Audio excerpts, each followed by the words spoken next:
Hello दोस्तों, मैं अमित। दोस्तों, आज आपके लिए मैं 3 डरावनी कहानियाँ लेकर आया हूँ। हो सकता है इनमें से कुछ एक आपने पहले भी सुन रखी हो, लेकिन फिर भी मुझे उम्मीद है आपको पसंद ज़रूर आएंगी। तो चलिए शुरू करते हैं आज की इस पहली कहानी के साथ। मेरे दादाजी वाराणसी शहर के जाने माने व्यापारी थे। मेरे पिताजी राजेश कुमार को हमारे खानदानी व्यापार में कोई खास दिलचस्पी नहीं थी, इसलिए उन्होंने वकालत की पढ़ाई की और वकील बन गए। हम सभी लोग एक ही घर में रहते हैं। मेरे दोनों चाचा पिताजी के साथ ही उनके ऑफिस में काम करते हैं। लेकिन एक दिन जब मैंने अपने सबसे छोटी चाची का असली रूप देखा, तब मेरी ज़िंदगी नर्क से भी बदतर हो गई। मेरी छोटी चाची सबसे ज़्यादा झगड़ालू और जहरीली स्वभाव की थी। उन्हें घर का काम करने में और बड़ों की इज्जत करने में कोई दिलचस्पी नहीं थी। हर रोज़ वो मेरे दादा दादी को अपमानित किया करती थी और उनकी गतिविधियां भी काफ़ी संदिग्ध थी। एक बार जब रात के 3 बजे मेरी नींद खुली तो मैंने खिड़की से बाहर झांक कर देखा कि मेरी छोटी चाची अपने बाल खोलकर बरामदे में खड़ी आसमान की तरफ देख रही थी। पूरी रात मैं इसी डर से सो नहीं पाया कि कहीं वो मुझे कोई नुकसान ना पहुंचा दे। सुबह के समय जब मैंने दरवाज़ा खोला तो मेरी सांसें जैसे थम गई। मेरी छोटी चाची दरवाजे के सामने ही खड़ी मुझे गुस्से से घूर रही थी। उन्होंने मुझे धमकी दी कि अगर मैंने रात वाली बात किसी को भी बताई तो वह मेरी भी यही हश्र करेगी। उनकी यह धमकी सुनकर मेरी रातों की नींद हराम हो गई। मुझे हर पल यही डर लगा रहता था कि कहीं मेरी चाची घर में किसी की जान ना ले ले। लगभग 1 हफ्ते बाद फिर से मेरी नींद 3 बजे खुली। बरामदे में दोबारा से कुछ आवाज़ें सुनाई देने लगी। मैंने देखा कि मेरी चाची वहाँ खड़ी है और उनके साथ एक अघोरी तांत्रिक भी है। उसका पूरा शरीर राख से सना हुआ है। इस बार मुझसे रहा नहीं गया। मैंने फ़ौरन शोर मचाया और पूरे घर को वहीं इकट्ठा कर लिया। मेरे दादा दादी, मम्मी पापा, मझले चाचा, छोटे चाचा और मझली चाची फ़ौरन उठ गई और वो सभी नीचे बरामदे में आ गए। छोटी चाची और उस अघोरी को हम सब ने घेर कर दबोच लिया और अगले ही दिन छोटे चाचा ने चाची को तलाक दे दिया। हम सब कोर्ट में गए और वहाँ मेरी छोटी चाची मुझे बड़े ही गुस्से से देख रही थी और उन्होंने मुझे सबके सामने कहा कि मेरी बर्बादी का कारण तू है। अब तू मेरे हाथों नहीं बचेगा। मैं तेरी जिंदगी बर्बाद कर दूंगी। वो अचानक मुझ पर झपटने लगी कि तभी मेरे पिताजी और मेरे दोनों चाचा मेरे आगे खड़े हो गए और उन्होंने चाची को धक्का देकर पीछे कर दिया। चाची की धमकी सुनकर मैं पूरी तरह हिल गया। हम सब अदालत से वापस आ गए। समय के साथ साथ मैं चाची और उनकी दी हुई धमकी को भूलने लगा, लेकिन एक दिन उनकी धमकी सच्चाई में बदल गई जब अचानक देर रात को मैंने देखा कि मेरी चाची और वो अघोरी मेरे पलंग के पास खड़े हैं। इससे पहले कि मैं चिल्लाता, उसने मेरा मुंह दबोच लिया और उस अघोरी ने मेरे पैर पकड़ लिए। फिर चाची ने कैंची से मेरे कुछ बाल काटे और मेरी उंगली में सुई घुसा दी। मेरे खून के कुछ बूंद लिए और अलमारी से मेरे कुछ कपड़े निकाल कर अपनी थैली में भर लिए और वो दोनों मुझे पलंग से नीचे गिराकर भाग गए। मैंने खूब शोर मचाया। सब इकट्ठे हुए, लेकिन तब तक वे दोनों फरार हो चुके थे। हमने तुरंत पुलिस कंप्लेंट की, लेकिन उनका कुछ पता नहीं चला। आज तक मुझे कभी समझ नहीं आया कि मेरी एक्स चाची मेरे बाल, खून और कपड़ों के साथ आखिर क्या करने वाली थी। अगली कहानी। मेरा नाम रवि कुमार है।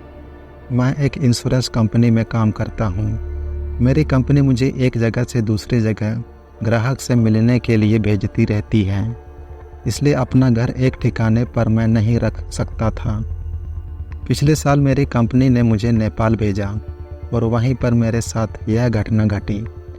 मुझे नेपाल के छोटे से पहाड़ी इलाके में 1 महीने के लिए जाना था, इसलिए मैं अपनी पत्नी कविता को भी साथ ले गया। हम दोनों नेपाल के लिए निकल पड़े। वैसे भी ठंड का मौसम था और नेपाल में तो बहुत तेज़ बर्फ़ पड़ रही थी। वहाँ अपने घर तक पहुँचने के लिए हमें काफ़ी मुश्किलें उठानी पड़ी, क्योंकि घर छोटे से गांव में एक पहाड़ी इलाके में था, जिसकी वजह से हम बहुत थक चुके थे। रात के करीब 12:30 बज रहे थे। जहां हम रहते थे वहां के आसपास के घर एक दूसरे से काफ़ी दूर थे।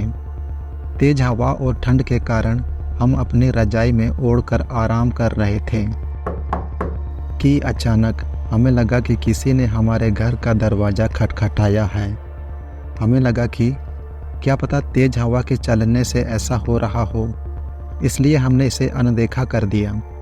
अगले दिन जब मैं काम के लिए निकल पड़ा और कविता घर पर अकेली थी, उसे समझ नहीं आ रहा था कि वह घर बैठे समय कैसे बिताए। उसने सोचा कि चलो क्यों ना बाहर जाकर कुछ देख लिया जाए। बाहर ठंड तो थी पर हवा नहीं चल रही थी, इसलिए उसने अपना स्वेटर पहना और बाहर निकलने को तैयार हो गई। जैसे ही उसने अपने घर का दरवाज़ा खोला तो उसने देखा कि घर के पास बने एक खंभे के पीछे एक छोटा सा बच्चा उसे चोरी छुपे घूर रहा था। कविता ने उसे बहुत बुलाया पर वो नहीं आया और वहाँ से भाग गया। अगले दिन दोबारा कुछ ऐसा ही हुआ। वो लड़का कविता को फिर से घूर रहा था, लेकिन इस बार कविता ने उस बच्चे को पकड़ लिया और पूछा कि तुम कौन हो और यहाँ क्या कर रहे हो। लेकिन वो बच्चा कुछ भी नहीं बोला। कविता ने उससे उसके घर के बारे में पूछा, लेकिन तब भी वो कुछ भी नहीं बोला। आखिर उसका नाम पूछने पर उसने धीमी सी आवाज़ में अपना नाम सूर्य बताया और फिर वहाँ से भाग गया। कविता को उसका बर्ताव कुछ समझ नहीं आया। ये सिलसिला ऐसे ही चलता रहा। वो बच्चा रोज खंबे के पीछे से घूरता रहता था। रविवार की रात थी। हम दोनों घर में अंगीठी के सामने आग सेक रहे थे, क्योंकि बाहर की ठंड इतनी ज़्यादा थी कि कोई थोड़ी देर के लिए बाहर निकल जाए तो उसकी जान तक जा सकती थी। तभी अचानक किसी ने ज़ोर से दरवाज़ा खटखटाया। हमें लगा कि शायद हवा के कारण ऐसा हो रहा हो। तभी फिर से किसी ने दरवाज़ा खटखटाया। इस बार खटखटाने की आवाज़ एकदम साफ साफ आ रही थी। ये आवाज़ सुनकर हम काफ़ी डर गए, क्योंकि इतनी रात को वो भी जानलेवा ठंड में आखिर कौन हो सकता है। हम सिर्फ एक दूसरे का मुंह देख ही रहे थे। अचानक दरवाजे के बाहर से धीरे धीरे रोने की आवाज़ आने लगी। आखिर कौन हो सकता है इतनी रात। फिर वो आवाज़ शांत हो गई।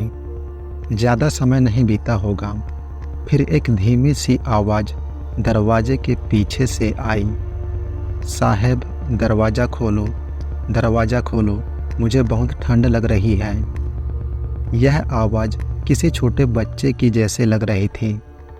कविता को यह आवाज़ जाने पहचाने लगी।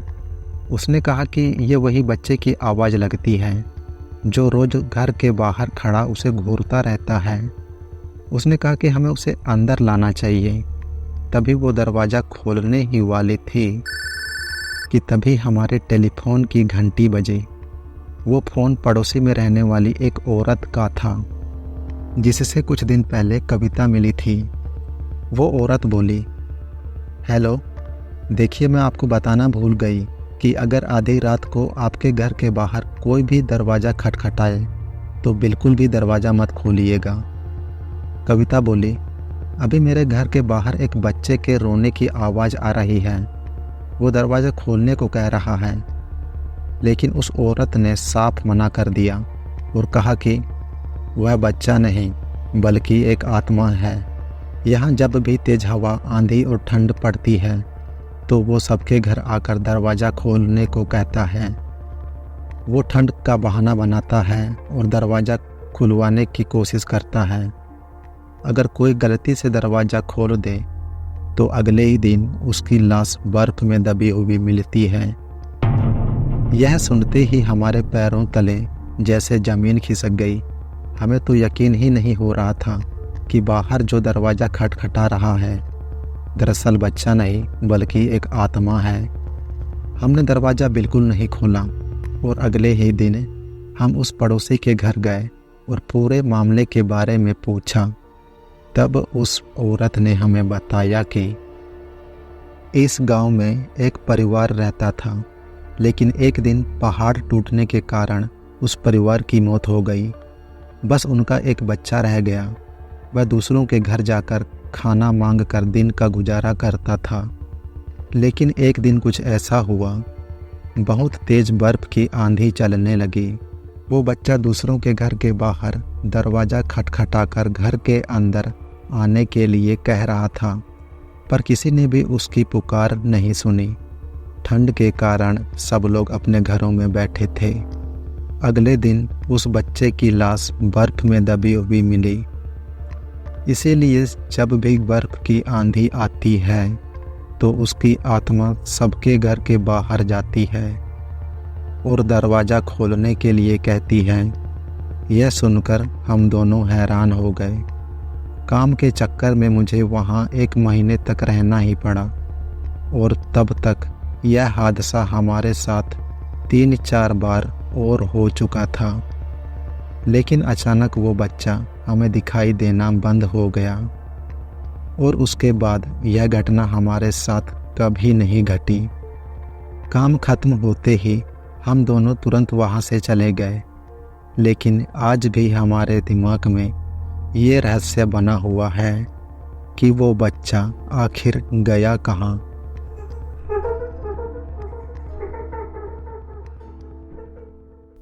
दोस्तों, ये कहानी यही ख़त्म होती है। अब आगे सुनते हैं ये आखिरी कहानी।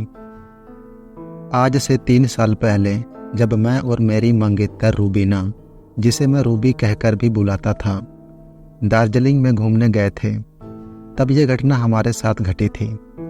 यह घटना हमारे लिए जितनी रोंगटे खड़े कर देने वाली थी, उससे कहीं ज़्यादा दुखदायक और दिल को छू जाने वाली थी। मैं और रूबी एक ही ऑफिस में काम करते थे। धीरे धीरे हमारी दोस्ती हुई और ना जाने ये दोस्ती कब प्यार में बदल गई, हमें पता ही नहीं चला। हम दोनों ने दार्जिलिंग घूमने का प्लान बनाया। रात भर ट्राई करने के बाद हम दार्जिलिंग के एक हिल स्टेशन पर पहुँचे। नदी के किनारे हमें सस्ते दाम पर एक शानदार कॉटेज मिल गया। अगली सुबह हम बाहर घूमने के लिए तैयार हो रहे थे कि मुझे बगल वाले रूम से किसी के गाना गाने की आवाज़ आई। मैंने बाहर जाकर देखा कि लॉबी के आखिरी हिस्से की खिड़की पर एक लड़की अपना सिर टिकाए गाना गा रही है। वो लड़की बेहद गोरी और बौराले बालों वाली थी। वो मुझे देखकर मुस्कुराने लगी और बदले में मैं भी उसे देखकर मुस्कुराने लगा। भूख से हमारा बुरा हाल हो रहा था। जब हमने लॉबी के केयर टेकर रामू से खाना खाने के लिए पूछा तो उसने कहा कि यहाँ केवल नाश्ता और चाय कॉफ़ी ही मिलती हैं। पीछे एक किचन है जहाँ आप खाना बना सकते हैं। अब पास के ढाबे से जब हम खाना खाने गए तो वहाँ के मालिक ने हमसे हमारे ठिकाने के बारे में पूछा।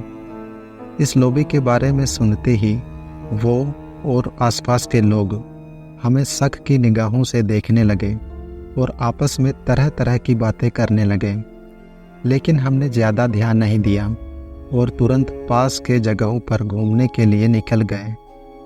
रात को टहल कर जब हम वापस आए तो हमें बगल वाले कमरे से दोबारा किसी के रोने की आवाज़ें आने लगी।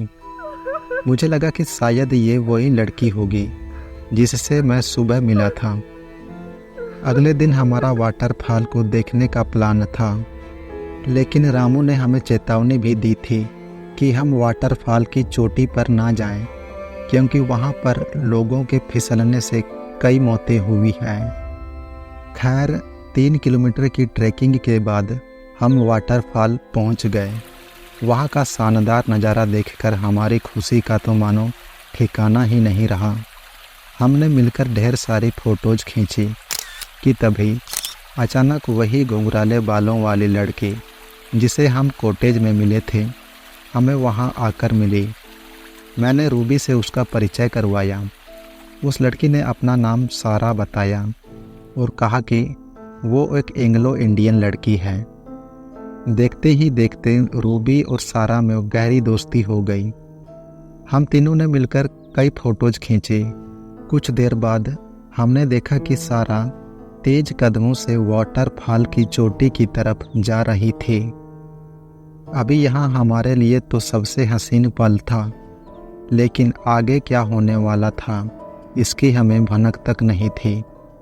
रात को हमने रामू के साथ मिलकर खाने का इंतजाम किया। रामू नशे की हालत में कहने लगा, साहब हमें भी अपने साथ दिल्ली ले चलो, वहाँ कोई काम धाम कर लेंगे। ये जगह भोतहा है, यहाँ बहुत सी चीज़ें हुई हैं। पिछले कई महीनों से यहाँ आप ही अकेले हैं। रामू की ये बात सुनकर पहली बार तो हम चौंक गए, लेकिन बाद में हमने सोचा कि शायद ये नशे में कुछ भी बोले जा रहा है, इसलिए हमने उसकी बातों पर कोई ध्यान नहीं दिया। फिर खाने के बाद मैं गहरी नींद में सो गया और सुबह देखा कि रूबी उस बगल वाले कमरे में पसीने से भींगी हुई बेहोश पड़ी थी और वह कमरा बिल्कुल खाली पड़ा था, मानो जैसे बरसों से वहाँ कोई आया ही ना हो। मैंने तुरंत रूबिका को उठाकर झकझोरा, पानी की छींटें मारी और कुछ देर बाद जब वो होश आई तब उसने जो मुझे बताया उसे सुन मेरे पैरों तले जैसे ज़मीन निकल गई। रूबिका ने जो मुझे बताया वो कुछ इस प्रकार था। रात को करीब 3 बजे उसका दम घुटने लगा तो उसने देखा कि सारा उसके ऊपर बैठी हुई है। जैसे ही रूबिका हड़बड़ाकर उठी तो सारा उसका हाथ पकड़कर उसे अपने कमरे में ले गई। अब उस बगल वाले कमरे का हुलिया एकदम बदला हुआ था। धुंधली सी रोशनी और कोने में एक अधेड़ उम्र का अंग्रेज आंखें बंद करके वायलिन बजा रहा था। रूबिका को ऐसा लग रहा था कि जैसे उसके सामने कोई मूवी चल रही हो। सारा उस आदमी का हाथ पकड़कर बोली, Albert please don't go, don't leave me. लेकिन उस आदमी का सारा की कोई बात का असर नहीं हुआ और वह उठकर बाहर की तरफ जाने लगा। लेकिन तभी अचानक सारा के हाथ में पता नहीं कहाँ से रिवॉल्वर आ गया और उसने उस आदमी पर गोली चला दी, जिसके बाद रूबिका बेहोश हो गई। ये सब सुनकर हम जैसे तैसे वहाँ से निकल पड़े। वो ढाबा जहाँ पर हमने पहले दिन नाश्ता किया था, उसके मालिक को हमने ये सब कुछ बताया तो वो आदमी बोला, साहब हम आपको पहले भी बताने वाले थे, लेकिन शहर के लोग कौन सा हमारी बातों पर विश्वास करते हैं। यह कॉटेज वांटेड है, यहाँ पर कई मौतें भी हुई हैं। यह उस ज़माने की बात है जब अंग्रेज भारत छोड़कर जा रहे थे। ये कॉटेज एल्बर्ट नाम के एक अंग्रेज अफसर का हुआ करता था। उसे यहाँ सारा नाम की एक एंग्लो इंडियन लड़की से प्यार हो गया, लेकिन जब अंग्रेज भारत छोड़कर जाने लगे तो सारा ने पूरी कोशिश की कि एल्बर्ट उसे छोड़कर ना जाए, लेकिन एल्बर्ट उसकी बात बिल्कुल भी नहीं माना। उसकी बीवी बच्चे तो इंग्लैंड में थे और जिसे सारा प्यार समझती थी वो प्यार नहीं बल्कि धोखा था। इसलिए उसने एल्बर्ट को गोली मार दी और बाद में वाटरफॉल की चोटी से कूदकर आत्महत्या कर ली। तब से लेकर आज तक उसकी आत्मा यहाँ पर ही भटकती है। इसी कारण 10 साल पहले यहाँ रामू नाम के एक केयर टेकर ने भी परेशान होकर छत से कूदकर आत्महत्या कर ली।